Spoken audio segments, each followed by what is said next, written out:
Congratulations guys, you got yourself a RealRack. Now you want to know how to put it together.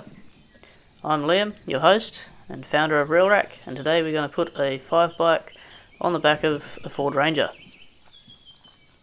In your box should be 2 8mm bolts, 2 10mm bolts, 2 straps, and if it's a square hitch you'll get an M16. You also get a 12mm hinge bolt, 2 hinge locking pins, and a support for the wheel stabilizer.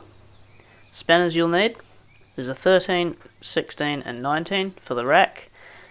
You'll also need a 24 for the receiver hitch, and most vehicles have a locking nut underneath. In this case it's a 17, but that varies depending on the vehicle. You'll see on the square hitch there's 2 holes. This one, the Ford Ranger, uses a short one typically. This little screw, you want to undo that about 1.5 turns so that the nut inside's nice and loose, and this makes it a lot easier to line it up when you put the 16mm bolt in. Don't stress, it won't fall out. Once it's done up, the little nut inside can't go anywhere. You'll grab the 1/2 inch lock pin and put some grease in between the mount and the rack.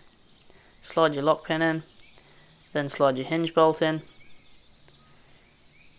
Make sure you put 2 washers each side, small and a big. This will tighten up using your 19mm spanner. You want it tight enough that it doesn't wobble, but not too tight that you can't fold it down. And then lock it in place with the little half nut provided. Hold your main nut in position and tighten them against each other. That'll stop it from falling off down the road somewhere. Then you want to get the smaller hinge pin, and that's for the top hinge. Slide it through like so.